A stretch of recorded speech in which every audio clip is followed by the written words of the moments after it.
My name is Gwen Olson, and I am the author of Confessions of an RX Drug Pusher. I'm a 15-year veteran of the pharmaceutical industry, and I left in the year 2000.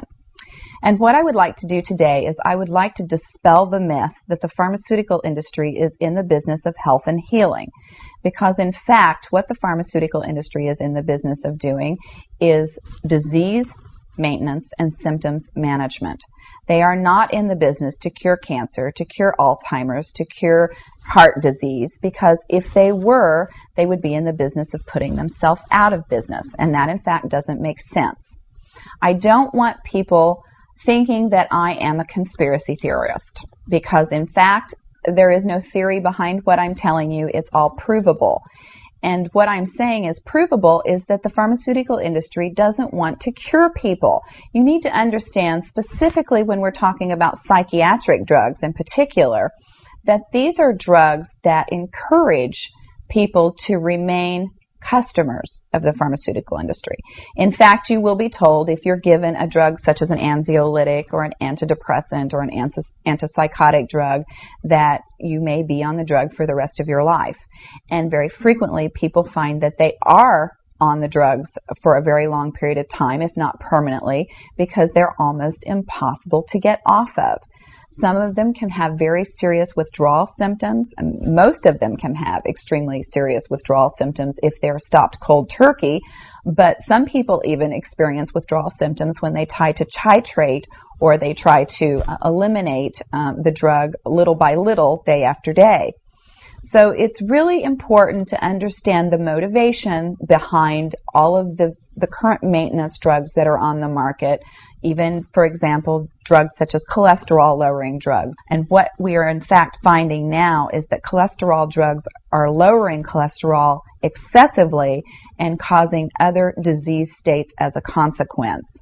So you need to be careful about trying to take drugs in order to remain healthy, because you're never going to have anyone come to you and tell you that the drugs are always tried against a placebo in clinical trials. What a placebo is a sugar pill.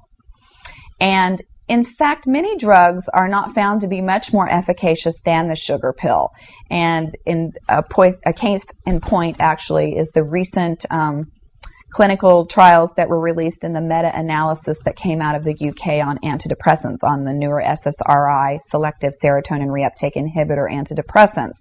And what was found was the information that activists and other researchers have known for decades, was that antidepressants are no more effective than placebo, no more effective than sugar pills. But yet there are over 44 million people that have been taking these antidepressants, and a large number of them people that have mild to moderate depressive episodes. In fact, they prove that the antidepressants were not effective in anyone with the exception of some of the most severely depressed patients. And I can tell you from personal experience that there are a number of things that depressed patients can do to improve their mental status aside from drugs that are quite effective, and in fact more effective than placebo. Another recent study that was released showed that exercise was in fact more effective than either placebo or the antidepressant drug that they were compared to. But just like Bill Maher said in his show, we're never going to hear any ads on television that are sponsored by anybody saying, the New England Journal just announced that exercise is twice as effective as antidepressants in curing depression. Ask your doctor if getting your butt off the couch is right for you. You're never going to get that kind of good information, fair, balanced information, as long as pharma is funding the major TV stations, the advertising that supports those television stations, the major journals, and all of the advertising that supports the major journals. You just have to be commonsensical people and understand that the pharmaceutical industry makes 5 to 6 times the amount of money as any of the other Fortune 500 companies in the United States of America. They are not not going to easily or readily give up that income. And we are, in fact, considered a human commodity. Our loved ones, our children, our elderly are considered cash cows that are preyed upon by pharmaceutical reps such as myself, who are encouraged to go in and build market shares without thinking about the consequences to patients, without knowing the misinformation that they are distributing, without being aware that the clinical data has been contrived, or that the patient populations have been cherry-picked, or that the side effects have been minimized and reported in such a manner that it doesn't present the information correctly. I spent 15 years in this industry. I was one of the best, but I'm here to tell you that the industry has run amok, that we are at a severe crossroads in this nation, and that we have got to take our power back, and we have got to start making the pharmaceutical industry accountable for their actions and for the defective products that they're putting on the market.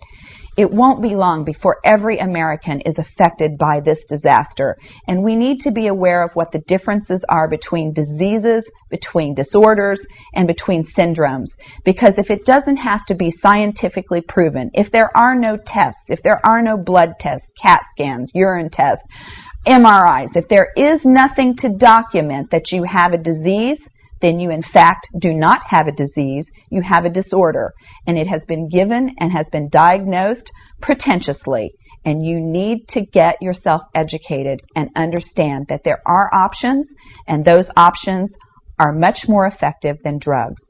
You need to look into the nutritional aspects of your diet and your lifestyle aspects.